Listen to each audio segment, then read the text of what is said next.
ये खबर SGT university द्वारा प्रस्तुत की गई है। 6 महीने में गिर जाएगी सीएम विजय की सरकार। थलापति विजय को किसने दी खुली चुनौती? क्या स्टालिन फिर करेंगे सत्ता में वापसी? भविष्यवाणी ने तमिलनाडु में बढ़ा दी है हलचल। नमस्कार, आप देख रहे हैं दैनिक जागरण न्यूज और मैं हूं आपके साथ दीपिका पांडे। तमिलनाडु की राजनीति से इस वक्त की सबसे बड़ी और चौंकाने वाली खबर सामने आ रही है। फिल्म के पर्दे पर तो आपने थलापति विजय को दुश्मनों के छक्के छुड़ाते हुए देखा होगा, लेकिन सियासत के पर्दे पर उनके कदम रखते ही तमिलनाडु की राजनीति में भूचाल आ गया है। अभी विजय को मुख्यमंत्री बने कुछ ही दिन हुए हैं। विश्वास मत जीते अभी ज्यादा दिन नहीं बीते हैं कि विपक्ष ने उनकी सरकार की एक्सपायरी डेट तय कर दी है। जी हाँ, दावा किया जा रहा है कि विजय की ये सरकार 6 महीने भी नहीं टिक पाएगी। क्या वाकई गिर जाएगी थलापति विजय की सरकार, या ये सिर्फ हारी हुई डीएमके की छटपटाहट है? आइए आपको दिखाते हैं इस महासंग्राम की पूरी इनसाइड स्टोरी हमारी इस रिपोर्ट में।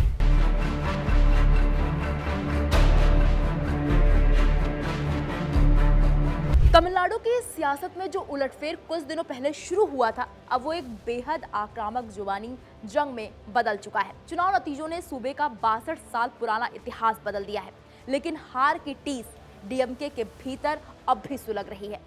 और इसी आग को हवा दी है डीएमके के कद्दावर नेता और तिरुचेंदूर से विधायक अनीता राधाकृष्णन ने। राधाकृष्णन ने एक ऐसा दावा कर दिया है जिसने चेन्नई से लेकर दिल्ली तक के सियासी गलियारों में हलचल मचा दी है। ये सरकार सिर्फ 4 से 6 महीने की मेहमान है। हमारे थलाइवर यानी कि एमके स्टालिन बहुत जल्द मुख्यमंत्री की कुर्सी पर वापसी करने वाले हैं। बात से सरकार गिरने की भविष्यवाणी तक ही नहीं रुकी। राधाकृष्णन ने सीधे तौर पर मुख्यमंत्री विजय की पार्टी टीवीके के संकट मोचक और सीनियर नेता आधो अर्जुना को सरेआम ललकार दिया है। उन्होंने विलिवक्कम से चुनाव जीते आधो अर्जुना को अपनी ही सीट से आकर लड़ने की खुली चुनौती दे डाली है। आधो अर्जुना, अगर हिम्मत है तो अपने विधायक पद से इस्तीफा दो, मैं भी अपनी सीट छोड़ता हूं। आओ तिरुचेंदूर में आमने सामने का मुकाबला करते हैं। ये हमारा इलाका है, यहाँ हम किसी को भी धूल चटा देंगे। अब आपको समझाते हैं कि राधाकृष्णन में इतना दम आया कहां से। दरअसल तिरुचेंदूर सीट पिछले 25 सालों से राधाकृष्णन का अभेद्य किला रही है। वो साल 2001 से यहाँ अजय हैं, लेकिन इस बार के चुनाव में जो हुआ उसकी कल्पना खुद डीएमके प्रमुख एमके स्टालिन ने भी नहीं की थी। स्टालिन अपनी ही पारंपरिक और सबसे सुरक्षित सीट कोलाथुर से चुनाव हार गए। उन्हें हराया उन्हीं के एक बागी नेता वीएस बाबू ने, जिन्होंने ऐन वक्त पर विजय की पार्टी का दामन थामा था। अपने नेता की इस करारी हार की खींच राधाकृष्णन के बयानों में साफ दिख रही है, जब उन्होंने कोलाथुर की जनता पर ही तंज कस दिया। स्टालिन ने कोलाथुर को सिंगापुर जैसा बना दिया था, लेकिन वहां की जनता ने क्या किया? हम चाहते हैं कि हमारे थलाइवर अगली बार त्रिची से चुनाव लड़ें और वो ही अगले मुख्यमंत्री होंगे। लेकिन सवाल ये है कि क्या वाकई विजय की सरकार इतनी कमजोर है? आइए आंकड़ों के खेल को समझते हैं। थलापति विजय की पार्टी टीवीके ने राज्य की 234 सीटों में से अकेले 108 सीटें जीतकर इतिहास रच दिया। हालांकि वो बहुमत के जादुई आंकड़े यानी कि 118 से सिर्फ 10 सीट दूर रह गए थे। तकरीबन एक हफ्ते तक चले हाई वोल्टेज ड्रामे के बाद विजय ने कांग्रेस, वामपंथी दलों यानी कि लेफ्ट पार्टीज और वीसीके के समर्थन से सरकार बनाई। गौर करने वाली बात यह है कि ये तीनों पार्टियां पहले डीएमके के पाले में थी, यानी विजय ने न सिर्फ चुनाव जीता बल्कि स्टालिन के दोस्तों को भी अपनी तरफ खींच लिया। उसके बाद विजय ने विधानसभा में 144 बनाम 22 मतों से शानदार तरीके से विश्वास मत भी हासिल कर लिया। बहुमत विजय के पास है, सरकार चल रही है, लेकिन डीएमके का दावा है कि यह गठबंधन की खिचड़ी ज्यादा दिन नहीं पकेगी।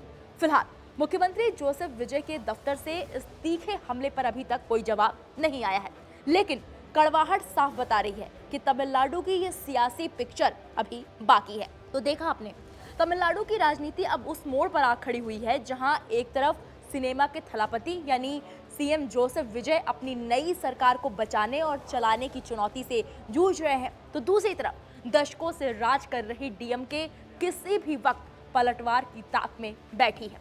क्या सचमुच सहयोगी दल विजय का साथ छोड़ देंगे? क्या वाकई 6 महीने के भीतर एमके स्टालिन की वापसी होगी या फिर विजय की ये स्क्रिप्ट कुछ और ही कमाल दिखाएगी? इस बड़ी राजनीतिक उठापटक पर हमारी नजर बनी रहेगी। देश भर की तमाम बड़ी खबरों के लिए आप देखते रहिए दैनिक जागरण न्यूज और इस खबर पर आपकी क्या राय है हमें कमेंट बॉक्स में जाकर जरूर बताइएगा।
CM